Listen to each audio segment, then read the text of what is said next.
Okay, सो आज अपन एक नया टॉपिक स्टार्ट करेंगे एंड अकॉर्डिंग टू मी ये टॉपिक एग्ज़ाम में आने का चांसेस 90% है। जो इतना सारा टॉपिक हम लोग अभी तक पढ़ें उसमें से आने का चांसेस सिर्फ और सिर्फ 10% ही है।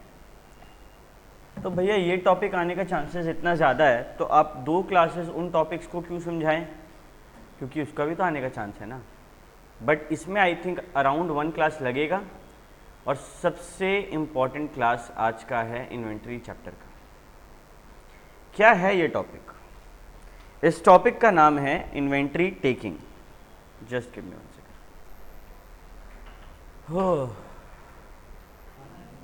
सो आज का टॉपिक का नाम है inventory taking. What is this topic all about? Scene क्या होता है, हम लोग का फाइनेंशियल ईयर कब एंड होता है बताओ? सिंपल है भैया, हम लोग का financial year ends on 31 March, right?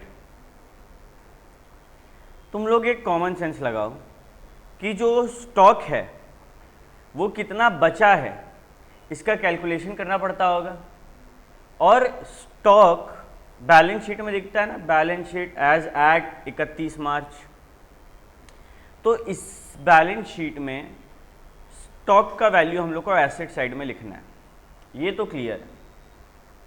दिक्कत ये होता है कि तुम लोग कभी भी 31 मार्च को बैंक चल जाओ, बैंक में भीड़, सीए के पास चल जाओ, सीए के पास भीड़, किसी ऐसा दुकान में चल जाओ जिस पर टैली पे काम होता है या फिर मतलब बहुत भारी काम है, कोई भी दुकान में वहाँ भीड़ होगा। क्यों? क्योंकि वो साल का आखिरी दिन है। क्या पॉसिबल होता होगा इस दिन पे बैठ के इन्वेंट्री काउंट करके स्टॉक लिखना? नहीं होता होगा। तो जो इन्वेंट्री काउंटिंग का प्रोसेस होता है ना, वो या तो 31 मार्च से पहले होता है या फिर 31 मार्च के बाद होता है, ठीक है। दिक्कत ये होता है कि मानो 1 मार्च को हम इन्वेंट्री काउंट किए थे, पहले यहां पे ध्यान देना है। 1 मार्च को हम लोग इन्वेंट्री काउंट किए थे। मेरे मन में सवाल उठ रहा है कि अगर मेरे 1 मार्च को इन्वेंट्री का स्टॉक का जो दाम है वो 5,000 रुपया था, तो क्या 31 मार्च को भी उतना होगा? क्यों नहीं होगा? क्यों बदलेगा 5,000 से? क्योंकि परचेज या फिर सेल्स हुआ होगा। तो मेरे को बुद्धि लगाना पड़ेगा कि 1 मार्च को यानी कि साल खत्म होने से पहले जब हम गिने थे तब मेरे पास 5,000 पीस आइटम था, और अगर हम और खरीदे होंगे तो हमको क्या करना होगा? हम 1 मार्च में खड़े हैं, हमको 31 मार्च तक पहुंचना है, ठीक है। और तुमको हम बताएं कि मानो 1,000 यूनिट परचेज हुआ है, तो ये ऐड करेंगे या फिर सब्ट्रैक्ट करेंगे? ऐड करेंगे, क्योंकि भैया साल से पहले माल खरीदे ना, कॉमन सेंस वाला बात है। मानो हम तुमसे पूछें कि अरे तुम लोग बताओ आज 8 जुलाई है, 31 जुलाई को तुम्हारे पास कितना सामान रहेगा, तो तुम लोग क्या बोलेगा कि भैया देखिए आज के दिन पे मेरे पास इतना सामान है और ये जो इतना दिन का बाकी का दौरान है, इस दौरान हम जितना माल खरीदे उतना मेरे पास रहेगा। कॉमन सेंस वाला बात है कि नहीं? जीनत समझ आ रहा है? ठीक है। तो 100 बात का एक बात, अगर हम इन्वेंट्री टेकिंग या फिर inventory counting financial year and से पहले कर रहे हैं तो परचेजेस को ऐड करना होगा। और मानो हम तुमको बोले कि 1 मार्च को तेरे पास 5,000 यूनिट था, इसमें से कितना दिन का गैप है? 31 डेज का गैप है ना। इस 31 दिन के दौरान तुम लोग 500 यूनिट बेच दिया, तो इसका क्या करना होगा? इसको माइनस करना होगा, क्योंकि ये तुम्हारे पास रहेगा। ये हमको क्या करना है, मेरे पास 1 तारीख का सारा डाटा दिया हुआ है, मेरे को 31 तारीख तक पहुंचना है। एम आई राइट? तो इसके लिए हम लोग 500 का सेल्स माइनस किए। हम तुमसे बोले अब बताओ 31 मार्च को कितना बचा, तुम लोग सिंपल बोलेगा भैया 5,000 था, 1,000 और खरीदे और 500 उसमें से बेच दिए, तो कितना हो गया 5500। ये आसान था। मानो गेम थोड़ा पलटा जाए। अब क्या हुआ, 31 मार्च पार हो गया और तुम बैलेंस शीट बनाया ही नहीं। स्टॉक का वो जो एरिया था वो खाली छूट गया, क्योंकि हम लोग का इन्वेंट्री काउंटिंग नहीं हुआ था। होते होते होते होते तुम फ्री हो रहा है 10 अप्रैल को। कितना दिन पार हो गया, 10 दिन पार हो गया ना। इस 10 दिन के दौरान कुछ माल आया होगा परचेजेस के नाम पे, कुछ माल गया होगा। और अब क्या हुआ, तुमको जो स्टॉक का वैल्यू है वो 10 अप्रैल का दिया हुआ है कि मानो 7,000 रुपया का माल तेरे पास 10 अप्रैल को था। ठीक है, अब जरा फील करो, तुमको कब का डाटा दिया हुआ है 10 अप्रैल। तुमको आगे बढ़ना है कि पीछे जाना है, पीछे जाना है। हम तुमको बताएं कि यार इस 10 दिन के दौरान ना तुम 1,000 रुपया का माल और खरीदा है, तुम परचेज किया है 1,000 रुपया का माल। ये ऐड होगा कि सब्ट्रैक्ट होगा? क्यों सब्ट्रैक्ट होगा? क्योंकि भैया देखो यही पॉइंट है, तुम लोग सबको समझ आ रहा है बट एक्सप्लेन नहीं कर पाएगा इस चीज को, क्योंकि ये दिमाग में ऑटोमेटिकली कैलकुलेट हो गया कि भैया 31 मार्च के आगे बढ़ चुके हैं ना हम, तो अगर हम माल खरीदे होंगे तो ये 7,000 में इंक्लूडेड होगा, जो कि नहीं होना चाहिए। इस 10 दिन के दौरान अगर हम माल खरीदे तो उसको हटाओ, हमको 10 दिन पहले जाना है। समझ आ रहा है? तो हम 1,000 का माल को माइनस करते हैं। अच्छा, इस 10 दिन के दौरान माल बिका होगा, यानी कि 31 तारीख को तेरे पास जो माल था वो इस 10 दिन के दौरान बिक गया। क्या उसको हटाना चाहिए था? अगर हमको 31 तारीख का डाटा चाहिए तो नहीं, तो हम सेल्स क्या करेंगे, प्लस कर देंगे। मानो 500 प्लस कर देंगे तो कितना आया 7,500, राइट। तो ये पूरा ज्ञान से हम लोग क्या सीखें कि इन्वेंट्री टेकिंग 31 मार्च को 99% ऑफ द टाइम नहीं होता है, या तो बाद में होगा या तो पहले होगा। भैया क्या हम लोग को ये बनाना होगा? क्या चार्टर्ड अकाउंटेंट बुक्स बनाता है? वो तो बुक्स को चेक करता है।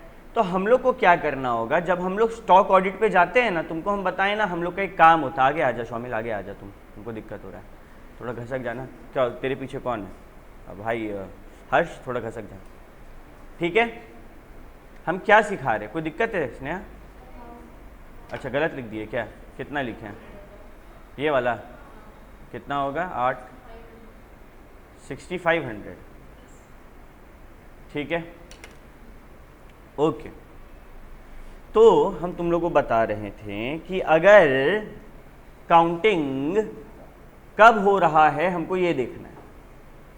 अगर काउंटिंग 31, हाँ तुम लोग को हम बता रहे थे कि तुम लोग को भेजा जाएगा ऑडिट पे, ऑडिट पे भेजा जाएगा। तुम लोग जब ऑडिट पे जाएगा ना, तुम लोग को मालूम है 5 स्टार ट्रीटमेंट मिलेगा, ठीक है। तुम लोग को 5 स्टार ट्रीटमेंट मिलेगा और वहाँ पे तुम लोग मेन काम करेगा इन्वेंट्री ऑडिट। तुम लोग को एक सिचुएशन बताते हैं, मानो तुम लोग ऑडिट पे जा रहा है, तुम लोग में से कितना जन प्योर वेजिटेरियन है, ठीक है। मानो तुम लोग कोई ऐसा कंपनी का ऑडिट पे जा रहा है जो लोग मीट बनाता है। अब ये तो हम लोग का काम है, क्या तुमको मीट का ऑडिट करने जाना होगा? तुम समझ रहे तेरे लिए कितना मुश्किल होगा, कितना चैलेंजिंग होगा। वो एक ऐसा रूम में घुसाया जाएगा, कोई मीट का स्टॉक देखा है कहाँ रखा जाता है? कहाँ रखा जाता है? पूरा भयंकर ठंडा जगह, मतलब हाथ कांप रहा होगा, जम गया होगा, इतना ठंडा होगा वो जगह। और तुम उसके अंदर खड़ा रहेगा, काउंटिंग करेगा, फिर तुरंत बाहर भाग के आएगा ताकि थोड़ा नॉर्मल लगे, फिर थोड़ा देर बाद अंदर जाके काउंटिंग करेगा, फिर तुरंत बाहर भाग के आएगा ताकि नॉर्मल लगे। ऐसे होता है इन्वेंट्री काउंटिंग। और तुमको काउंट नहीं करना है, तुम ऑब्जर्व करेगा, वो लोग का एम्प्लॉय काउंट करेगा। तो तुम बोलेगा कि देखो भाई तुम लोग वो काउंटिंग क्यों करवाता है? एक ये चेक करने के लिए कि सब कुछ सही है कि नहीं, दूसरा ये वाला तुम लोग मांगेगा उससे, ये जो हम लोग अभी स्टेटमेंट बनाना सीखे ना, ये स्टेटमेंट ये उससे मांगेगा। तो तुम लोग क्या देखेगा? तुम लोग देखेगा कि हमको एनी हाउ 31 मार्च तक पहुंचना है। अगर तुम इन्वेंट्री टेकिंग पहले कर रहा था, मतलब इन्वेंट्री काउंटिंग पहले कर चुका है वो लोग, और तेरे पास वो डाटा है, तो क्या बोल रहे हैं, सिंपली सुनो। अगर 31 मार्च से पहले का डाटा तुम्हारे पास है तो परचेज को ऐड करना होगा, सेल्स को माइनस करना होगा।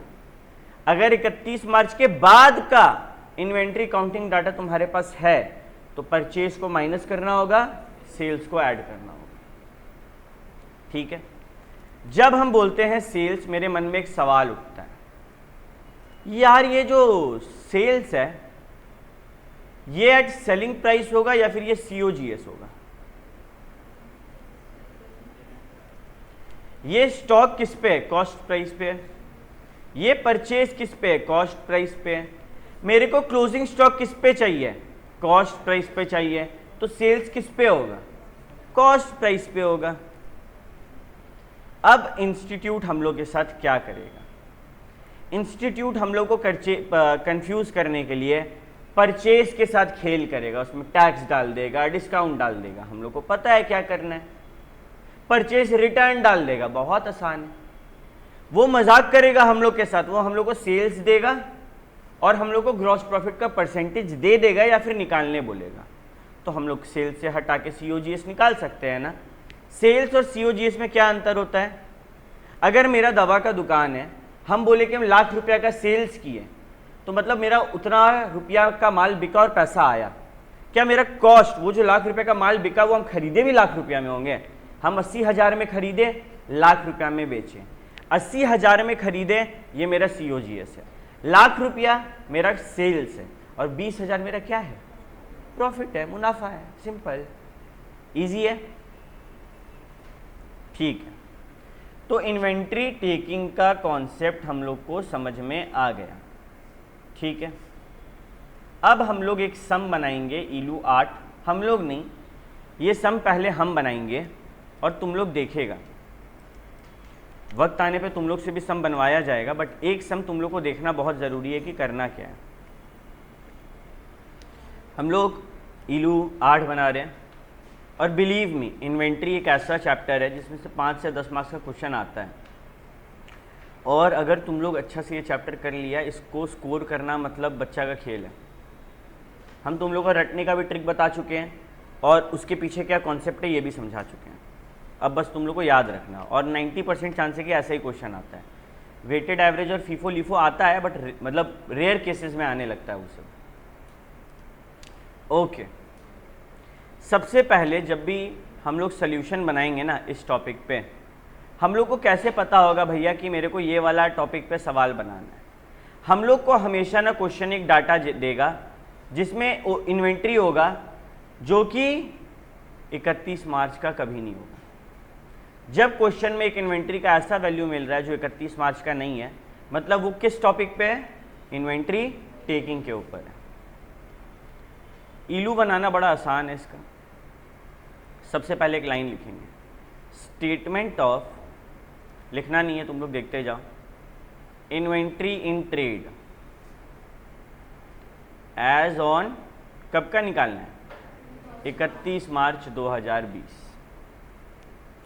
फिर हम लोग इसको सॉल्व करना शुरू करेंगे और ये भी बड़ा सिंपल है। सबसे पहले हम लोग को डाटा क्या दिया हुआ है देखो तो भैया, हम लोग को जो डाटा दिया हुआ है उसमें 1 अप्रैल का इन्वेंट्री दिया गया है। तो हम लोग क्या लिखेंगे? इन्वेंट्री ऑन 1 अप्रैल 2019 1,42,500 रुपीज़ का डाटा दिया हुआ है। ये जो डाटा है ये 31 मार्च के बाद का है या फिर पहले का है? भैया 31 मार्च के बाद आता है 1 अप्रैल। तुमको निकालने कब बोल रहा है? 2020 का डाटा, यानी कि तेरे पास 1 साल पहले का डाटा रखा हुआ है। इसमें तो बहुत चेंजेस हुआ होगा भाई। क्या क्या चेंजेस हुआ? माल खरीदे हैं हम, तेरे को 31 मार्च का डाटा चाहिए। जग जा अभिजीत, जग जा। अच्छा, हमको लगा नींद मार रहा है। तेरे को 31 मार्च का डाटा चाहिए और तेरे पास पहले का डाटा रखा गया है। तो जितना आया होगा जोड़ेंगे, जितना गया होगा हटाएंगे, परचेजेस को ऐड करेंगे और सेल्स को माइनस करेंगे। तो सबसे पहले परचेजेस को ऐड करते हैं। अच्छा, उससे पहले क्या कोई स्पेशल एंट्री दिया गया है? आओ देखते हैं। स्पेशल एंट्री अक्सर नीचे यहाँ पे दिया जाता है। बोला कि जब हम इन्वेंट्री को वैल्यू कर रहे थे 17,500 का आइटम जो था उसको राइट ऑफ कर दिया गया, मतलब हटा दिया गया। क्यों हटाया गया? बोला कि देखो एक्चुअली में ये माल हम खरीदे थे 50,000 रुपया का। मानो तेरा मोबाइल का काम है, तुम एक आईफोन खरीदा 50,000 रुपया का, और वो आईफोन का गलती से तुम्हारा सील पैक टूट गया, तो अब तो वो सस्ता में बिकेगा क्योंकि बायर को लगेगा ये सेकंड हैंड है। तो ये बिका था 45,000 में, 5,000 का नुकसान दिख रहा है। और हम अपना बुक से कितना हटाएं? 17,500 हटाएं। क्या ये नॉर्मली एक बिजनेस में होता है? नॉर्मली बिजनेस ऐसे लॉस में चलता है? नहीं। तो ये एबनॉर्मल लॉस है एक टाइप का। अच्छा हमको ये बताओ, 50,000 रुपया हटाना चाहिए था, ठीक है, इन्वेंट्री से। हम 17,500 हटा दिए। 50,000 हटाना चाहिए था, हम 17,500 हटा दिए। हमको क्या करना होगा? और हटाना होगा, है कि नहीं?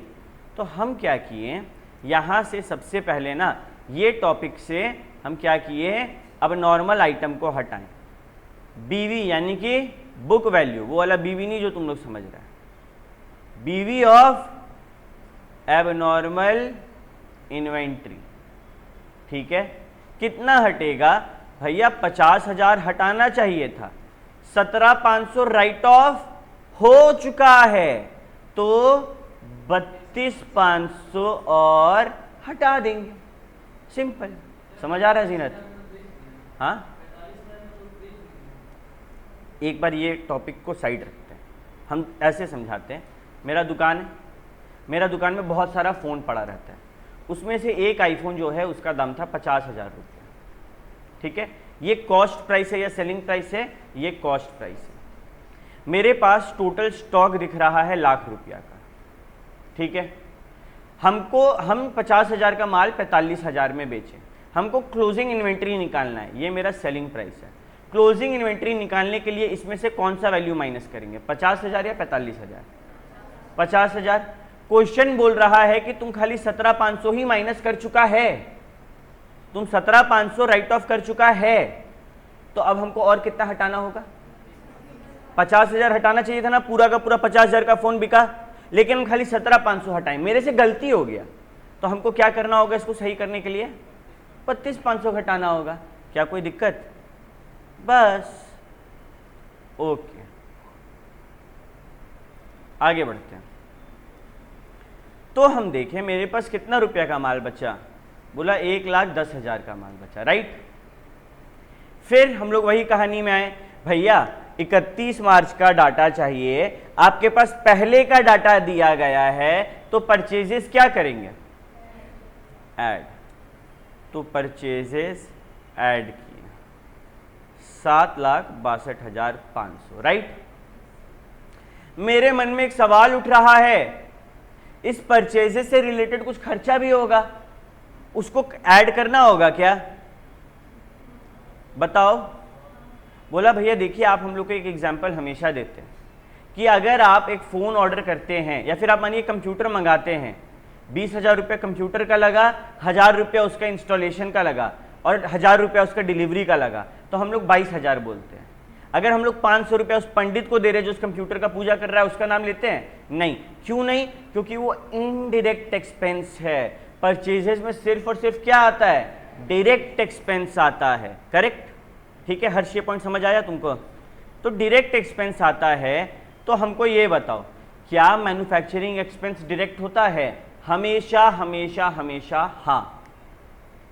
यानी कि मानो अगर आईफोन है और आईफोन के साथ अगर हम कुछ ऐसे समझो उसको एक थैला में डाल के दे रहे हैं, तो क्या वो थैला का कॉस्ट हमको ऐड करना होगा? हाँ, थैला का कॉस्ट तो डायरेक्ट है ना। एक आईफोन में एक थैला, एक आईफोन के साथ 2 रुपया का थैला, सिंपल।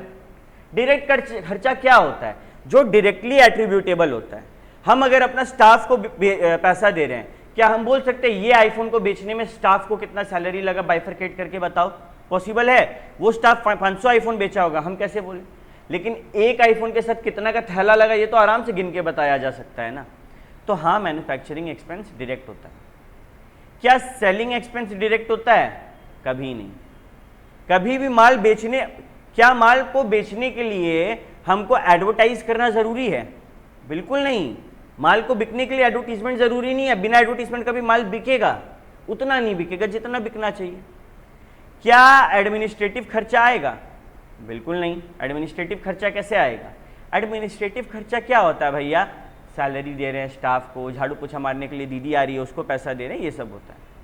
और क्या फाइनेंशियल चार्जेस आएगा? हम लोन लिए थे ये आईफोन बेचने के लिए, मतलब अपना दुकान माल का बेचने के लिए, तो एक आईफोन के लिए मेरा कितना इंटरेस्ट लगा, लोन पे कितना ब्याज दिए, क्या डायरेक्टली एट्रीब्यूटेबल हो पा रहा है? कहीं से भी नहीं, ये भी नहीं आएगा। तो सिर्फ कौन सा आएगा? परचेजेज आएगा 1.5 लाख रुपया, सॉरी मैन्युफैक्चरिंग एक्सपेंस आएगा 1.5 लाख रुपया। क्यों आएगा? क्योंकि ये क्या है? Direct expense. और कुछ तो आया नहीं था, ऐड हुआ नहीं था। चलो ऐड करते हैं। 1,10,000 प्लस 7,62,500, 8,72,500 प्लस 1.5 लाख, 10,22,500। ईजी है। अब इसमें से क्या हटाएं भैया? इसमें से आपको हटाना है, क्या हटाना है? ना ना ना ना ना, COGS, cost of goods sold. अंतर है ना, सेल्स में प्रॉफिट होता है। मेरे को क्या दिया है? क्या यही COGS है? नहीं, ये तो सेल्स है। सेल्स से COGS जाने के लिए क्या हटाना होगा? मुनाफा, प्रॉफिट। तो हम लोग क्या करेंगे? लिखेंगे कितना का माल बिका, बताओ। 12,45,000 का माल बिका, माइनस, अब हमको बताओ इससे क्या क्या माइनस करना है? प्रॉफिट माइनस करने से पहले क्या माइनस करना है? भैया आप बोले थे एक 50,000 रुपया का माल था, 45 में बेचें, और आप बोले थे नॉर्मली ऐसे लॉस में बेचते हैं क्या? नहीं। तो ये 12,45,000 का जो सेल है, इससे अगर हम ऐसे समझो, अगर हम इससे डायरेक्ट प्रॉफिट माइनस कर दें, तो हम तुम लोग को ये भी तो बताए थे ना कि 50,000 का माल लॉस में बिका है 45,000 में, इस पे भी प्रॉफिट कैलकुलेट हो जाएगा। क्या ये सही है? क्या ये सही है स्नेहा? क्या लगता है सही है? बिल्कुल नहीं। क्यों नहीं? क्यों नहीं? क्योंकि भैया आप ग्रॉस प्रॉफिट निकाल रहे हैं और आपको क्वेश्चन बता दिया कि एक माल ऐसा है जिस पे प्रॉफिट नहीं है, तो हम सबसे पहले सेल्स से क्या हटाएंगे? वो माल जिस पे प्रॉफिट नहीं था। कितना रुपया का माल पे प्रॉफिट नहीं था? कितना का माल पे प्रॉफिट नहीं था? 45,000 वाला माल पे प्रॉफिट नहीं था। तो सबसे पहले हम एबनॉर्मल आइटम हटाएंगे। क्यों घटाया जा रहा है, समझ आ रहा है? 45,000 घटाएं, कितना बचा? 12 लाख। अब इस पे हम मस्त अपना क्या निकाल सकते हैं? प्रॉफिट। ये बताओ 20% ऑन सेल्स। एग्जाम में तुम लोग को अगर बच्चा लोग को फेल करवाना चाहेगा तो इसके जगह दे देगा सेल्स के जगह कॉस्ट, और तुम लोग प्रेशर में ध्यान नहीं देगा और तुम लोग ये ऑन सेल्स निकाल देगा। हम लोग आगे एक सम करेंगे और हम नहीं, तुम लोग करेगा, और तुम लोग फंसेगा तब हम तुम लोग को बताएंगे। ठीक है? तो यहाँ तो सेल्स है और हम लोग को ये सेल्स निकला ना, ये सेल्स निकला, इसका सीधे क्या करना होगा? 20%। कितना होगा 12 लाख का 20%? 2,40,000। तो COGS कितना आया? 9,60,000। मेरे पास 10,22,500 का माल था और हम 9,60,000 रुपये का माल बेच दिए, तो मेरे पास क्लोजिंग स्टॉक ऑन 31 मार्च 20 कितना बचा? 62,500। सिंपल। बता रहे, फिर से बता रहे। तो हम लोग सबसे पहले क्या सीखें कि 31 मार्च के पहले का है कि बाद का है? ये देखो, पहले का है तो परचेजेस को ऐड करो, सेल्स को माइनस करो, सिंपल। बाद का है तो उल्टा करना होगा, परचेजेस को माइनस करना होगा, सेल्स को ऐड करना होगा। यहां तक सबको क्लियर? इसका कॉन्सेप्चुअल क्लैरिटी होना जरूरी है एग्जाम में, नहीं तो डर लगेगा कि हम जो कर रहे हैं सही कर रहे हैं कि नहीं। ठीक है? उसके बाद हम लोग देखें कि सबसे पहले ये लाइन लिखना होता है ऊपर में, उसके बाद क्या करते हैं? जो तारीख का वैल्यू दिया है बैठा देते हैं। फिर मेरा नज़र सबसे पहले ढूंढेगा कोई एबनॉर्मल आइटम है कि नहीं। एबनॉर्मल आइटम क्या होता है? एबनॉर्मल आइटम वो होता है जो सेलिंग प्राइस पे नहीं चलता है। एक आइटम मिला, एक ऐसा आईफोन जो 50,000 का था, 45,000 में बिका। जनरली हम बिजनेस किसके लिए करते हैं? प्रॉफिट के लिए, यहाँ क्या हुआ, लॉस। तो इस ओपनिंग स्टॉक से सबसे पहले हम देखेंगे क्या वो वाला माल हटा। मेरा 50,000 का खरीदा हुआ था, 45,000 में बेचे, हमको कितना कॉस्ट प्राइस हटाना चाहिए था, 50,000 का। क्वेश्चन बोला 17,500 हटा चुके हैं, तो हमको और कितना हटाना पड़ेगा, 32,500।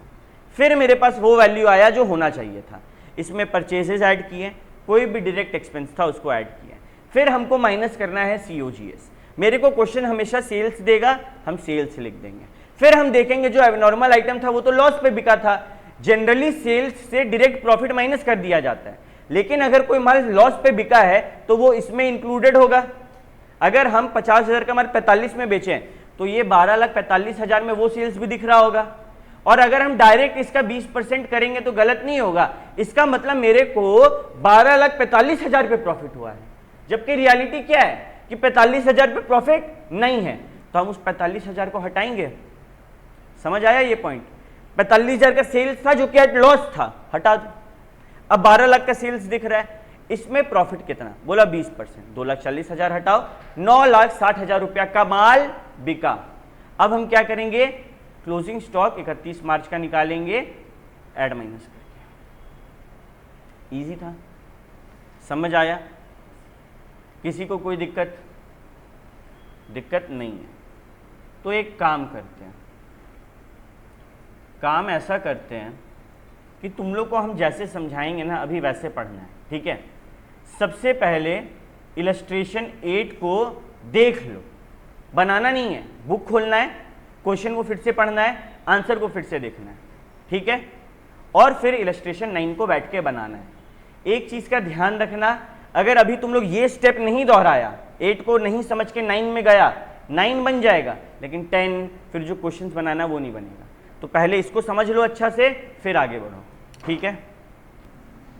तो हम लोग इलस्ट्रेशन 9 दिए थे। 9 में सिंपल सा बात है, 15 अप्रैल का सीन दिया हुआ है, हमको 31 मार्च में पहुंचना है, तो पीछे आना है। पीछे आना है तो जितना खरीदे होंगे घटा दो, जितना बेचे होंगे वापस जोड़ दो। ये तो टफ नहीं है। कैश सेल्स दिया हुआ है, कोई फर्क नहीं पड़ता। कैश परचेजेस दिया हुआ है, कोई फर्क नहीं पड़ता, सिर्फ डराने के लिए दिया। जो लोग इलस्ट्रेशन 9 बना लिया होगा उन लोग के अंदर आया होगा कॉन्फिडेंस का बुछार, ले ये तो इतना आसान चैप्टर है। फिर वो लोग इलस्ट्रेशन 10 बना रहा होगा और वो लोग बोला होगा ले कुछ समझ ही नहीं आ रहा है। तो चलो इलस्ट्रेशन 10 बनाते हैं। इलस्ट्रेशन 10 क्या बोलता है, inventory taking for the year 31 March 20 was completed on 10th अप्रैल 20, यानी कि बाद में हुआ। बाद में हुआ तो परचेजेस माइनस होगा और सेल्स प्लस होगा। इन्वेंट्री फिगर जो है वो दे दिया है इस तारीख का। बोला कि ये हम लोग को पता चला कि 68,750 रुपया का माल है सेल्स, ये क्या है सेलिंग प्राइस, और प्रॉफिट मार्जिन दिया हुआ है 33% बट ऑन कॉस्ट। और आप बोले थे भैया फेल कराने के लिए करता है, देखो अगला सम में कराया। फिर हम लोग को और बहुत सारा डाटा दिया। घूम फिर के मेरे को ये समझना है कि 33.33% ऑन कॉस्ट है, तो हम इसको सेल्स में कैसे कन्वर्ट करें। समझते हैं, पहले सम को बनाना शुरू करते हैं। इलू 10 क्या लिखेंगे, statement showing inventory as on 31 March 2020। सबसे पहले क्या लिखेंगे, इन्वेंट्री एज ऑन 10th अप्रैल कितना का है, 16,75,000। कोई एबनॉर्मल गुड है जो प्रॉफिट से कम में बिकाओ, नहीं। फिर हम लोग क्या करेंगे, COGS। इसके लिए क्या करेंगे, COGS दिया हुआ है भैया, COGS तो नहीं दिया हुआ है। सेल्स दिया हुआ है, कितना है 68,750। आज हम तुम लोग को वो ट्रिक बता रहे हैं। ये बोला यहाँ पे, ठीक है, हम ब्लू में लिख रहे हैं, मतलब ये समझाने के लिए, इसको मिटा देंगे बाद में। 33.33% ऑन कॉस्ट, और ये क्या दिया हुआ है सेल। क्या हम सेल्स का 33.33% करेंगे तो सेम जवाब आएगा, नहीं। तो अब क्या करें, क्या दिया हुआ है, कॉस्ट, तो कॉस्ट ऐसे करो, cost price profit selling price, यही रूल है। जो जिस पे दिया हुआ है 33% ऑन कॉस्ट दिया हुआ है ना, कॉस्ट को 100 मान लो, 33.33% ऑन सेल्स देता, सेल्स को 100 मानते हैं। प्रॉफिट कितना दिया, कॉस्ट का इतना परसेंट, तो इसका कितना हुआ, अगर 100 रुपया है तो 33.3333 करके चलता रहेगा। और हम लोग का सेलिंग प्राइस कितना आएगा, 133.3333 करके चलता जाएगा। मेरे को क्या निकालना है, मेरे को क्या दिया हुआ है क्वेश्चन में, सेल्स 68,750 दिया गया है। यहाँ 68,750 तीनों में से किसको रिप्रेजेंट कर रहा है, इसको, इसको या इसको, सेलिंग प्राइस को। इसके बगल में लिख देंगे हम 68,750, ठीक है। ये रिप्रेजेंट कर रहा है 133.333, ये इससे डिवाइड कर दो, ठीक है, इनटू क्या निकालना है, कॉस्ट प्रॉफिट या profit, cost profit, cost profit क्या है 100 इंटू कर दो 100, कैलकुलेटर में करके बताओ कितना आ रहा है, 68,750 51562। क्या हम पूरा 51562 लिख सकते हैं, तुम लोग क्या किया होगा, डिवाइडेड बाय 133.333, लेकिन रियलिटी यह है ना कि कैलकुलेटर में आंसर जो आ रहा है वो बुक से मैच नहीं करेगा, 2-4 से ऊपर नीचे होगा, और हम लोग का इंस्टीट्यूट कितना समझदार है, वो तो ध्यान लगाएगा नहीं। तो जब ऐसा चीज़ दिखे 33.33, 66.67, 67 तक ठीक है, क्योंकि वो तो राउंड ऑफ करके लिख सकते हैं, यहाँ पे तो नहीं लिखा जा सकता ना, तो 3333 पूरा लिख लो, ठीक है। और फिर क्या करो, इंटू, कुछ गलत हुआ है, क्या है 68,750 डिवाइडेड बाई 133.33333 इंटू 100, कितना आया, वही 51562। इसको राउंड ऑफ करके लिखना होगा, कोई ऑप्शन नहीं है, क्योंकि एग्जाम में वैसे कर रहा है भैया। अगर हम 51562 एग्जाम में लिख देंगे तो मार्क्स मिलेगा। अब वो डिपेंड करता है तेरा किस्मत कैसा है, तेरा पेपर कैसा इंसान का हाथ में गया, अगर वो बुद्धि लगाना चाहेगा तो देगा, अगर गंवार आदमी होगा तो नहीं देगा, ठीक है। चलो, तो यहाँ तक कहानी क्लियर है, ये सबको समझ आया। एक बार हम फिर से रिपीट करें, 33.33% ऑन कॉस्ट दिया है और मेरे को यहाँ पे सेल्स दे के रखा है, हमको निकालना है कि ये इस पे कितना प्रॉफिट है।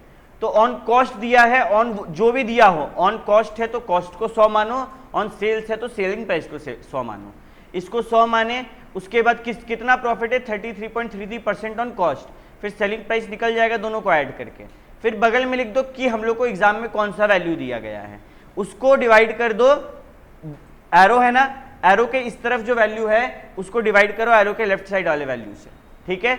इनटू क्या कर दो, कॉस्ट प्राइस करो, अगर 100 करो अगर कॉस्ट प्राइस निकालना है, और अगर प्रॉफिट निकालना है तो किससे मल्टीप्लाई करेंगे, 33.333 से मल्टीप्लाई करो, प्रॉफिट निकल जाएगा। सिंपल है, इजी था। चलो, तो हाँ, तो तेरा तुम पूरा पॉइंट यूज की, पूरा 3 तक गई होगी, तो उतना ही की, 3-4 ले ली, ठीक है। इसका एक और ट्रिक है, 33, ये सब भूल जाओ, ठीक है, ये सब एक बार के लिए अपन भूल जाते हैं। सबका ध्यान स्क्रीन पे हो प्लीज। ये एक और ट्रिक है जिससे काम हो सकता है। क्या बोला क्वेश्चन, 33% ऑन कॉस्ट है प्रॉफिट, तो ऑन सेल्स कितना होगा, कोई बता सकता है क्या करने वाले हम लोग? एक बार कैलकुलेटर पे करके बताओ इसका वैल्यू क्या आ रहा है, 33.33 बाई 133.33 इंटू 100,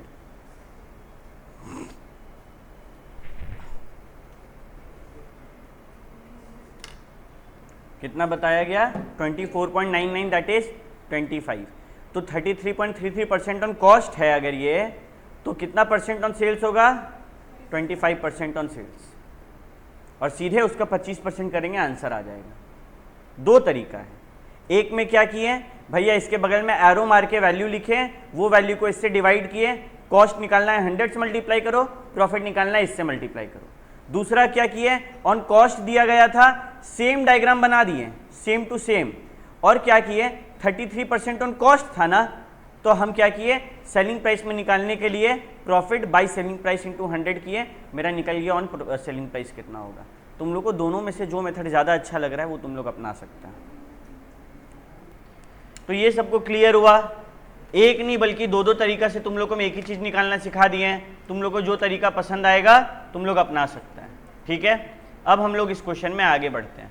तो हम लोग को क्या दिया, सेल्स दिया है कितना का, 68,750 का। अगर 33.33% ऑन कॉस्ट था तो ऑन सेलिंग प्राइस कितना होगा profit, 25%, which will come to, एक रफ फिगर बताओ, 68,750 इंटू 0.25% कितना आया, 17,187.5। और हम लोग का ऑनरेबल इंस्टीट्यूट इसको क्या लिया है, 17,190, ठीक है। माइनस करने पे कितना आएगा,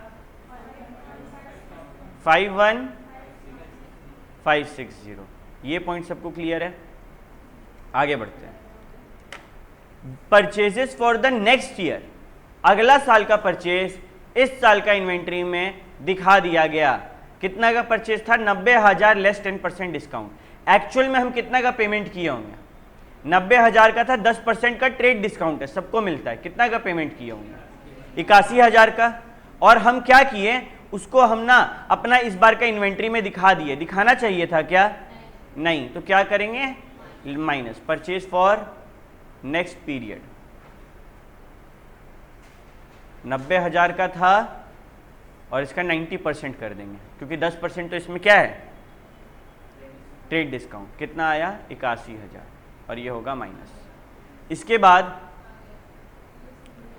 during this period goods were added to the inventory at markup price of 3,000। देखो जब भी बोलेगा मार्कअप प्राइस, हम तुम लोग को समझाते हैं मार्कअप का कॉन्सेप्ट कब किया जाता है, लेकिन उससे पहले हम तुम लोग को याद करवा देते हैं। मार्कअप मतलब इस वैल्यू में प्रॉफिट इंक्लूडेड है। मार्कअप मतलब इंक्लूडिंग प्रॉफिट, सिंपल। मार्कअप कब यूज किया जाता है, मानो मेरा 2 ब्रांच है, मेरा एक बर्गर शॉप है, हम बर्गर धनबाद में भी बेचते हैं और झरिया में भी बेचते हैं। झरिया वाला धनबाद आता है, बना बनाया बर्गर लेता है और ले जाके बेचता है। अगर हम बर्गर हम 50 रुपये में बेच रहे, क्या मेरा कॉस्ट भी 50 होगा, नहीं। मानो मेरे को उसको बनाने में 20 रुपया लगता है, लेकिन अगर हम झरिया वाला फ्रेंचाइजी को बता देंगे कि 20 रुपया लगता है तो दिक्कत हो जाएगा, फिर तो वो मेरे से खरीदने आएगा नहीं, वही बना के बेचेगा। तो हम उसको क्या बोलते हैं कि 25 रुपया लगता है। अब हम उसमें क्या किए, मार्कअप कर दिए, प्रॉफिट का वैल्यू ऐड कर दिए। इससे उसका दिमाग में क्या चलेगा कि हमको भी 25 रुपया लग रहा है बनने में, उससे ला रहे तब भी 25 रुपया लग रहा है, तो चलो ठीक है उसी से ला के बेचते हैं। बट रियलिटी क्या है, 20 रुपया में मेरे को पड़ता है कॉस्ट। तो मार्कअप मतलब इंक्लूड कर दिया गया एक एक्स्ट्रा वैल्यू, तो यहाँ पे भी मार्कअप मतलब वही है। हुआ कुछ ऐसा कि यहाँ पे क्या हुआ, 3,000 रुपया का माल सेल्स रिटर्न हुआ। सेल्स हुआ था तो ऐड किए थे, सेल्स रिटर्न होगा तो क्या करेंगे, कॉमन सेंस लगाना है। यहाँ पे कितना है सेल्स रिटर्न, 3,000 माइनस क्या करेंगे, 25% ऑफ 3,000 कितना आएगा, 2250 माइनस कर दिया। इसके बाद बोला कि इन्वेंट्री टेकिंग हो गया और पता चला कि बहुत पुराना ऐसा आइटम है ना जो बिके नहीं रहा है, 11,250 का है, और आज के टाइम पे ना उसको 11,250 में लेने से कोई फायदा नहीं है। फॉर एग्जाम्पल, मानो मेरा एक मोबाइल दुकान है, जस्ट गिव मी 1 सेकेंड। मानो मेरा एक मोबाइल दुकान है, तो उस मोबाइल दुकान में मेरे पास ना, पहले याद है तुम लोग को, हम लोग जब छोटे थे तो लेमन, माइक्रोमैक्स, कार्बन, ये सब का फोन आता था। तो मेरे पास एक 11,250 का फोन था, माइक्रोमैक्स का 3G हैंडसेट। क्या आज भी उसका वैल्यू 11,250 होगा? उसका वैल्यू घट के हो गया 5,250। तो हमको अपना इन्वेंट्री को क्या करना होगा, कम करना होगा। तो हम क्या करेंगे, लेस कर देंगे। क्या नाम से, लॉस ऑन, क्यों कम हुआ, रिवैल्यू किए ना इसको हम, लॉस ऑन रिवैल्यूएशन। कितना रुपया से, इजी है, मुश्किल है क्या, नहीं। उसके बाद क्या बोला, भारी बाढ़ आया, बाढ़ आने के कारण 15,500 का माल जो है पहुंचने में लेट हो गया। अब अक्सर क्या होता है कि जब ऐसा कुछ सिचुएशन होता है तो उस चीज का वैल्यू तो गिर गया। मेरे पास अगर आज वो माल मिलता ना, हम तेरे को 15,500 देते हैं, लेकिन 10 दिन बाद उसका वैल्यू ही अगर 12,500 हो जाएगा तो क्या उसको अपना बुक्स में 15,500 दिखाना सही रहेगा? बेसिकली कॉमन सेंस लगाओ, कोई माल हम खरीदे 15,500 में, ठीक है, और उसका एनआरवी यानी कि नेट रियलाइजेबल वैल्यू मार्केट में बेच के उसको मिलने ही वाला है 12,500, क्या 15,500 लिखना सही रहेगा? क्या सीखे? Cost and NRV which ever is lower. Common sense वाला बात है ना। कुछ कॉस्ट मतलब होता है कि इतना मेरे को पड़ा, और हम अपना किताब में वो वैल्यू लिख ही नहीं सकते हैं। क्यों? क्योंकि बेच कर ही हमको उससे कम पैसा मिलने वाला है। तो हम लोग क्या किए, देखे कि अच्छा 3,000 से वैल्यू गिर गया, तो हम लोग क्या करेंगे, इसका भी वैल्यू गिरा देंगे, रिडक्शन इन वैल्यू। अगेन अंदर तुम लोग को क्या बोले, हम अब्बा जब्बा डब्बा भी लिख दो, उन लोग को मतलब नहीं, उन लोग को किससे मतलब है, फिगर्स से। और जब हम लोग पूरा सॉल्व करेंगे क्या आएगा, करो कैलकुलेटर पे फटाफट। 16,75,000 plus 51,560 minus 81,000 minus 2,250 minus 6,000 minus 3,000 कितना आया, 16,34,000। कौन हिंदी में कन्वर्ट हुआ, इंग्लिश में कन्वर्ट हुआ, हिंदी में बोलते बोलते 16,34,310। इजी है? टफ था, सिर्फ एक पॉइंट टफ था, हम फिर से रिपीट कर रहे हैं। और ये देखो तुम लोग का जो नोट्स है, हम इतना अच्छा से तुम लोग का नोट्स बनाए हैं कि तुम लोग को एग्जामिनेशन टाइम पे जब तुम लोग बैठेगा ना, तुम लोग को कुछ नहीं करना है, बस नोट्स के हिसाब से चलना है, काम हो जाएगा। देखो मानो 10% ऑफ कॉस्ट है तो सेलिंग, और हमको दिया हुआ सेलिंग प्राइस ऑफ इन्वेंट्री 5,000, इस पे कॉस्ट निकल पाएगा? हाँ, हम लोग क्या करेंगे, 10% ऑन कॉस्ट, कॉस्ट प्राइस को ले लेंगे 10, प्रॉफिट को ले लेंगे 100, प्रॉफिट को ले लेंगे 10 और सेलिंग प्राइस को ले लेंगे 110। पहला मेथड हम तुम लोग को दिखा दे रहे हैं कि यार क्या करो, हम लोग को दिया हुआ है 10/110 इंटू कितना कर दो 100, कितना आ रहा है, 0 0 कटा, ये आया तुम्हारा 10/11, 10/11 आया, और इसी को क्या कर दो 5,000 से मल्टीप्लाई कर दो, कितना आएगा, सॉरी 100/11 को 5,000 से मल्टीप्लाई कर दो, कितना आ रहा बताओ,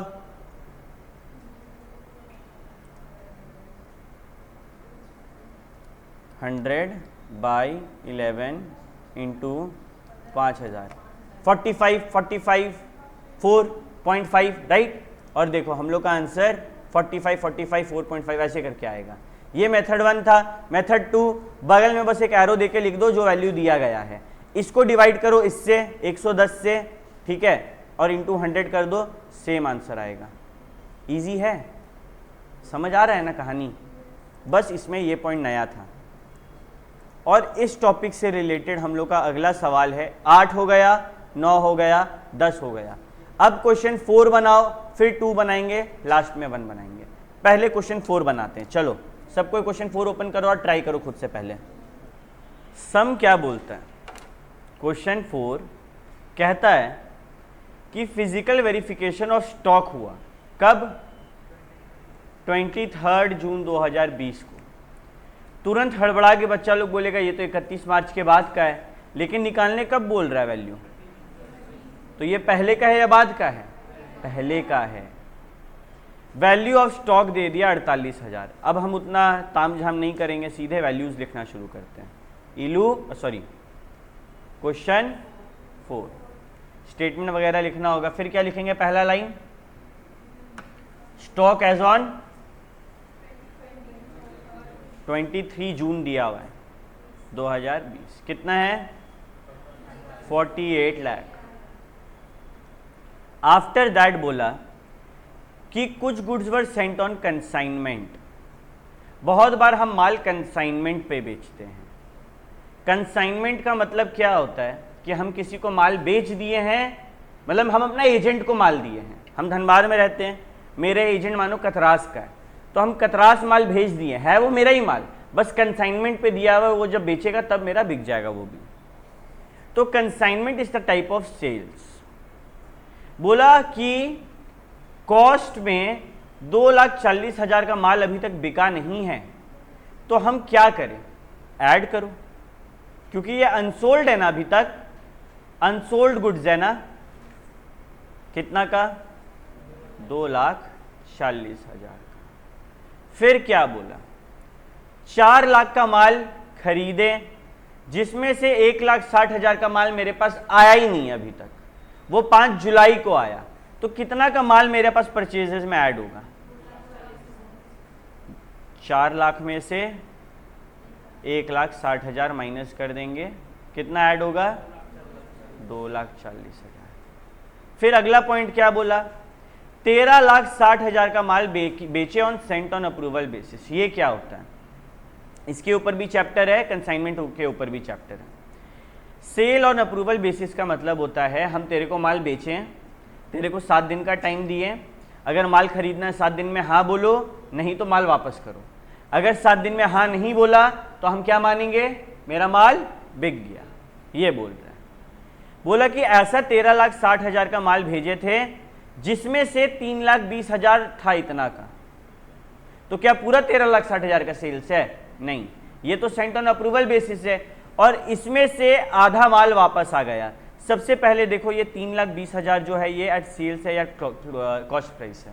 ये एट सेल्स है, ठीक है, नो इश्यूज। एक सेकेंड, गुड्स वर्थ, नहीं, ये एट सेल्स नहीं है, ये गुड्स वर्थ 3,20,000 है, मतलब ये एट क्या है? कॉस्ट है। ये तुम लोग के साथ गेम किया, इस लाइन को तुम लोग लिख लो हाईलाइट करके कि ये कॉस्ट है। रुक जाओ, एंड में जो लिखना होगा हम बता देंगे, ठीक है।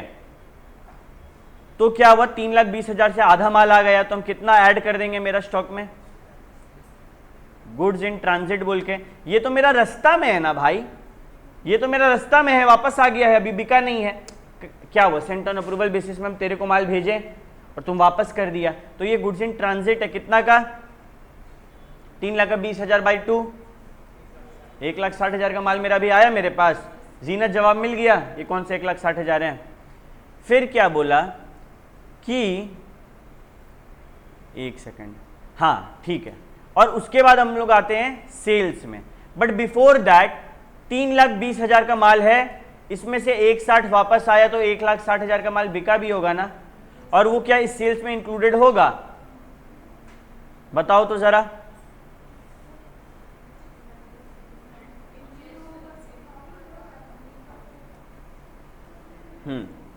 तो इसमें 1,60,000 का माल तो मेरा नहीं बिक रहा है, पक्का है। क्यों? क्योंकि ये तो रिटर्न हो गया। एक बात बताओ, बचा हुआ जो 1,60,000 का माल है, क्या उसका बिकना पक्का है? बताओ। हम तेरे को कुछ माल दिए, बोले 7 दिन बाद तुम 7 दिन के अंदर बताओ ये माल खरीदेगा कि नहीं, ठीक है। और हम मानो चौथा ही दिन में अपना क्लोजिंग स्टॉक काउंट कर रहे हैं।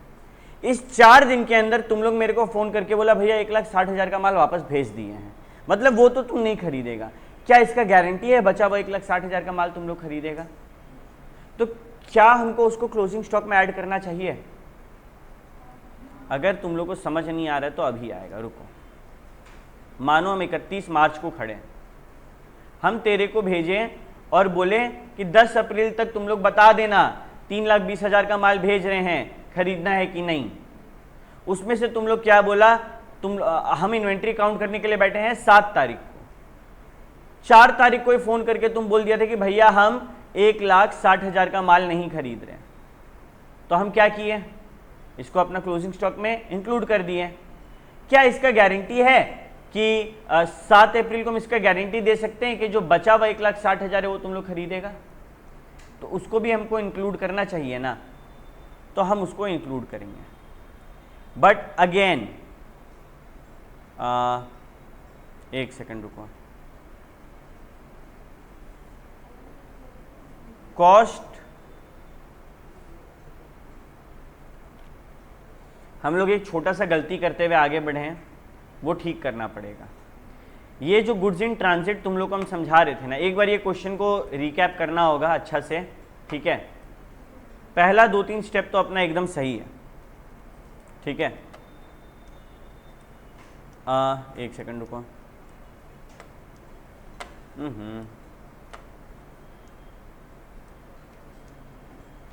देखो हुआ क्या, ये जो है ना, ये हम इसीलिए तुम लोग को लिखना मना किए थे क्योंकि हम इस चीज़ को लेके श्योर नहीं थे। ये एट सेलिंग प्राइस ही है। हुआ कुछ ऐसा कि हम लोग यहाँ से 1,60,000 घटाएं, क्यों? क्योंकि 2,40,000 का माल खरीद लिया गया है, लेकिन गुड्स इन ट्रांजिट 1,60,000 रुपये का माल खरीदे तो हैं, क्या वो मेरे पास अभी तक पहुंचा है? नहीं, लेकिन पहुंचना भी तो श्योर है, पहुंचना तो श्योर है, पैसा दे चुके हैं ना। तुम एक बात बताओ, तुम एक आईफोन ऑर्डर किया है ऑनलाइन फ्लिपकार्ट से, तुमसे अगर मानो तुम आज ऑर्डर किया, तुमसे हम आज पूछेंगे भाई तुम फोन खरीद लिया, तुम क्या बोलेगा? खरीद लिए, आ रहा है, ऐसे ही बोलते हैं ना। यहां पे भी वही चीज हुआ। अल्टीमेटली तुम डायरेक्टली 4 लाख ऐड कर देगा ना, आंसर सेम आएगा। ये हम लोग गलत समझे थे, ये ऐड किया जाएगा, 1,60,000 को ऐड किया जाएगा। क्यों? क्योंकि ये वाला एग्जाम्पल इस चीज को क्लियर किया। क्या तुम माल खरीद लिया है? हाँ खरीद लिए हैं, लेकिन ट्रांजिट में है। ये क्लियर हुआ। अब हम लोग इस पे आते हैं, अब ये पॉइंट को नया तौर से सीखते हैं। टोटल कितना का माल बिका? 13,60,000। उसमें से 3,20,000 का था good Saint on approval basis. ये एट सेलिंग प्राइस है या कॉस्ट प्राइस? सबसे पहला सवाल ये उठता है। ये एट सेलिंग प्राइस है, गुड्स वर्थ है, स्टार्टिंग में सेल्स दिया हुआ, सेलिंग प्राइस ही मानना है, कॉस्ट नहीं मानना है। ठीक है। अच्छा, 3,20,000 में से 1,60,000 का माल वापस कर दिया, तो हम वो माल तो मेरा स्टॉक का हिस्सा बन गया, हम उसको क्या करेंगे? ऐड करेंगे, क्योंकि वो तो मेरा क्लोजिंग स्टॉक का हिस्सा है। क्या बोल के? COGS on cost of good Saint on approval. क्या करेंगे? 1,60,000 को ऐड कर देंगे, है ना? पूरा 1,60,000 को ऐड कर देंगे? नहीं। क्यों नहीं? क्योंकि भैया उसमें तो प्रॉफिट इंक्लूडेड था, प्रॉफिट हटाना होगा। प्रॉफिट कितना है? Cost plus 25%। और यहां से हम लोग का बुद्धि जगह, हम लोग को क्या चीज दिया हुआ है? Selling price. और यहाँ पे कॉस्ट प्लस 25% है, तो हम लोग क्या करेंगे? Cost price, profit, selling price. किस पे दिया हुआ है 25%? कॉस्ट पे। कॉस्ट को 100 मानो, प्रॉफिट 25 होगा, सेलिंग प्राइस 125 होगा। मेरे को क्या निकालना है? 3,20,000 पे कितना हुआ? तो हम लोग क्या करेंगे? 3,20,000 करो कैलकुलेटर पे। सॉरी 3,20,000 पे नहीं, आधा आधा आधा ऑन अप्रूवल बेसिस है ना, तो क्या करेंगे? 1,60,000 डिवाइडेड बाई 125 इंटू 100 कितना आया? 1,28,000। कैसे आया? 1,60,000 डिवाइडेड बाई 125 इंटू 100। क्या कोई दिक्कत है? ये पॉइंट हम फिर से एक बार बता रहे हैं, ध्यान से सुनो, वेरी इंपॉर्टेंट पॉइंट है। स्टार मार्क कर दो, ये क्वेश्चन को स्टार मार्क कर दो। हम कोई क्वेश्चन स्टार मार्क करा रहे हैं, उसको एग्जाम से पहले 110% बनाना है। ठीक है। क्या बोल रहा है? फिर से बता रहे हैं, 13,60,000 का सेल हुआ, जिसमें से 3,20,000 अप्रूवल बेसिस पे था, 1,60,000 रुपया का माल वापस आ गया। ये 1,60,000 एक सेलिंग प्राइस है, हमको इसको ऐड करना है एट कॉस्ट। देखो COGS है, C फॉर क्या? Cost price. 1,60,000 ऐड करेंगे तो गलत हो जाएगा, इसीलिए हम लोग पहले इसका क्या निकालें? कॉस्ट प्राइस निकाले, जो कि आया 1,28,000, और उसको ऐड किए। अब सबको क्लियर है? किसी को कोई दिक्कत नहीं है? ठीक है। फिर हम लोग क्या करेंगे? हम लोग इन्वेंट्री टेकिंग क्या कर रहे हैं? पहले कर रहे हैं? नहीं, हाँ पहले कर रहे हैं। तो जो परचेज हुआ उसको ऐड करेंगे, और जो सेल्स हुआ उसको माइनस करेंगे। तो हम लोग माइनस करेंगे COGS। कितना का सेल्स हुआ भैया? 13,60,000। लेकिन इसमें से क्या हुआ?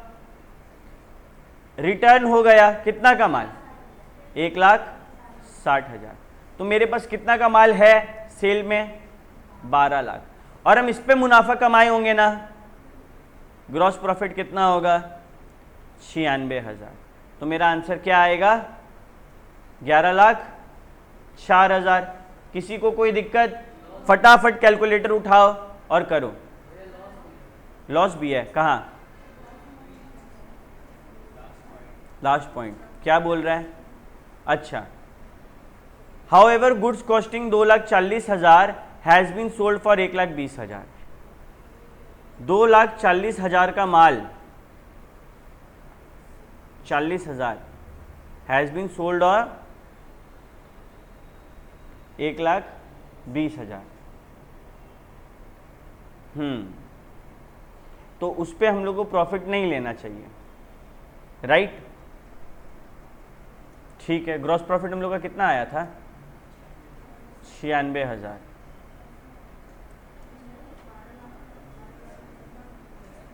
12 लाख का कितना परसेंट निकाला गया? 20%। कितना आ रहा है? 2,40,000। इसीलिए हम लोग गलती किए यहाँ पे। यहाँ 2 लाख कितना आ रहा है?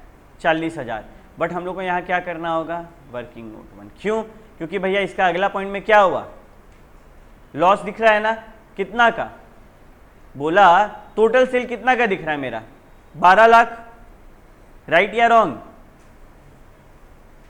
ऐसे देखो, 13,60,000 का माल था टोटल, जिसमें से 1,60,000 माइनस किए क्योंकि वो ऑन अप्रूवल बेसिस था, तो कितना बचा?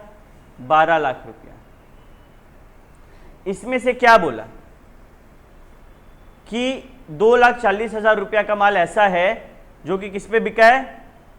लॉस में। तो हम लोग क्या करेंगे? पूरा 2,40,000 माइनस कर देंगे। कितना आएगा? 9,60,000, राइट?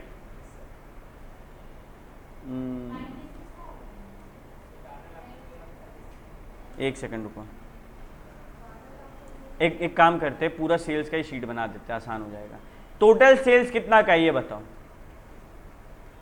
टोटल एकदम सेल्स 13 लाख। उसमें से अब नॉर्मल सेल्स को हटा दो, कितना का? 1,20,000। ये एट सेलिंग प्राइस है, एट कॉस्ट प्राइस है? ये गलती कर रहे थे हम, वहां 2,40,000 घटा रहे थे ना, 1,20,000 घटाना था। और क्या घटाएंगे? ये वाला क्या बोलते हैं इसको? अप्रूवल बेसिस वाला। सेंट ऑन अप्रूवल बेसिस कितना का माल? 1,60,000। कितना आया? 10,80,000। और ये 10,80,000 में कितना का ग्रॉस प्रॉफिट है? 20%। कितना हो रहा है? 2,16,000। ठीक है? नहीं, हमको तो प्रॉफिट निकालना है ना, प्रॉफिट का वर्किंग नोट बन रहा है। रुको, यहां पे इसको क्या करेंगे? पहले बंद कर देंगे, फिर हम एक और वर्किंग नोट बनाएंगे और क्या बोलेंगे? Gross profit on sales. Normal sales कितना है? 10,80,000। तो क्या किए हैं? 20% ऑफ 10,80,000। कितना आया? 2,16,000। और मेरे को नुकसान भी तो हुआ ना, 2,40,000 का माल 1,20,000 में बेचे। क्या ये नुकसान मेरा माइनस नहीं होगा? मेरा मुनाफा से तो माइनस होगा। कितना माइनस करेंगे? लेस। लॉस कितना का आया? 1,20,000। तो कितना बच रहा है? ऐसे आया था 96,000। क्लियर है? ऐसे आया था 96,000, जो कि कितना था? 12 लाख माइनस 96,000 की कितना आया? 11,04,000 आया। चेक करो। तुम लोग को जब पूछते हैं तो बताया करो कैलकुलेट करके, नहीं तो हमको देख के लिखना होता है, जो कि हम लोग का गलती नहीं पकड़ने देता है। ठीक है? फिर करो, कैलकुलेटर उठाओ। ठीक है, हम बोलते जा रहे, करते जाओ। 48 लाख प्लस 2,40,000, फिर प्लस 2,40,000, फिर प्लस 1,60,000, फिर प्लस 1,28,000, फिर माइनस 11,04,000, 11,04,000। कितना आया? 56 लाख। 64,000 आ रहा है। तुम कुछ मिस वो कर दिया, और यही हम लोग का आंसर है। ठीक है, एक बार हम ये क्वेश्चन को शुरुआत से रिपीट कर रहे हैं, बहुत ध्यान से सुनना। इंपॉर्टेंट क्वेश्चन है, एग्जाम में भी आया हुआ है। ऐसा ही क्वेश्चन विद अलग वैल्यूज तुम लोग को स्कैनर में दिख जाएगा। ठीक है, ओपनिंग इन्वेंट्री क्वेश्चन दे दिया है। सेल्स, अब हम लोग का ये ओपनिंग इन्वेंट्री पहले का है कि बाद का है वो देखेंगे। हम लोग को क्या दिखा? 10 अप्रैल का ओपनिंग इन्वेंट्री है। वैल्यू कब का निकालना है? 30 जून का। पहले का दिया हुआ है, क्या करेंगे? वही हम बोले, ये वाला है। कब का वैल्यू दिया हुआ है? 23 जून का। हम लोग को कब का निकालना है? 30 जून। पहले का वैल्यू दिया गया है, क्या करेंगे, परचेजेस को add, cost of goods sold को माइनस। परचेजेस को ऐड कर रहे हैं। सबसे पहले हमको क्वेश्चन क्या बोला कि कुछ माल है जो कंसाइनमेंट पे भेजे थे और अभी भी नहीं बिका है, वो भी मेरा माल है, ऐड कर दो। 2,40,000 ऐड कर दिए। फिर कुछ माल है जो कि बिका तो है लेकिन पूरा का पूरा नहीं आया, 4 लाख रुपया का माल है, 1,60,000 का आया, तो हम लोग बाइफरकेट करके दिखाएंगे। परचेजेस 4 लाख का था तो उसमें से 1,60,000 नहीं आया, 2,40,000 आ गया, लिख दो। 1,60,000 नहीं आया लेकिन पैसा तो दे दिए ना, माल तो मेरा ही है ना, तो वो गुड्स इन ट्रांजिट करके 1,60,000 लिख दो। फिर हम लोग कुछ माल बेचे थे ऑन अप्रूवल बेसिस, उसमें से आधा आ गया, कितना रुपया का माल वापस आ गया, 1,60,000 एट सेलिंग प्राइस वापस आ गया, तो इसको एट कॉस्ट प्राइस निकालेंगे। 25% ऑन कॉस्ट दिया हुआ था, तो उसमें से हम लोग एट सेलिंग प्राइस निकाले, कितना परसेंट आया, 20%, हटा दिए, कितना बचा, 1,60,000 से 20% घटाए तो 1,80,000। फिर टाइम आया COGS माइनस करने का, इसके लिए वर्किंग नोट बनाए। टोटल 13,60,000 रुपए का माल बिका, जिसमें से 1,20,000 का तो नॉर्मल माल था और अप्रूवल बेसिस वाला 1,60,000 का था। असली सेल्स कितना का हुआ, 10,80,000। फिर इसमें हम लोग 20% का प्रॉफिट निकालेंगे और ऊपर लॉस हुआ है ना एबनॉर्मल सेल, उसको माइनस कर देंगे। एक्चुअल मुनाफा कितना का है, 96,000। और फिर इसमें से हम लोग जब सॉल्व करेंगे तो हम लोग का आंसर निकल जाएगा। क्या ये पॉइंट सबको क्लियर है? किसी को कोई डाउट नहीं है? हाँ, 2,40,000 का प्रॉफिट से कितना माइनस किया है, 1,20,000 क्यों माइनस किया, ये पूछ रहा है। ये 1,20,000 रुपये का माल बिका, ठीक है। ऐसे देखो कि 2,40,000 का सामान था, उसको हम बेचे कितना में, 1,20,000, कितना का लॉस हुआ, तो ऊपर वाला 1,20,000 जो है ना वो सेल्स है, सेलिंग प्राइस, और नीचे वाला 1,20,000 जो हुआ है ना वो लॉस हुआ है। 2,40,000 माइनस 1,20,000 हो रहा है। किस्मत है दोनों वैल्यू सेम आया, समझा। अब चलो क्वेश्चन नंबर बनाओ 2, एक सेकंड देखने दो। हाँ, क्वेश्चन नंबर 2 बनाओ। एक काम करो, तुम लोग सब अपना माथा पकड़ रहा है, देख रहे हैं हम। क्वेश्चन नंबर 1, क्वेश्चन नंबर 2 और स्कैनर। कल संडे है, परसों मंडे है, इकोनॉमिक्स के एक चैप्टर का टेस्ट है। उसके अलावा तुम लोग का काम ये है कि ये सब कुछ क्वेश्चन 1, क्वेश्चन 2 और स्कैनर, आधा तो स्कैनर अपन बना लिए थे, 3-4 क्वेश्चन, बाकी सारा क्वेश्चन इस टाइप का तुम लोग बना के आएगा नेक्स्ट क्लास, जो कि है ट्यूसडे, ठीक है। ट्यूसडे को लास्ट क्लास है इन्वेंट्री का, उस दिन के बाद अगर कोई स्कैनर नहीं बनाया है उसका नुकसान है, ठीक है। ये क्लास हम अपलोड कर रहे हैं, इसमें याद रखना जहाँ जहाँ गलती था वहाँ तुम लोग ध्यान रखना, ठीक है। चलो ओके।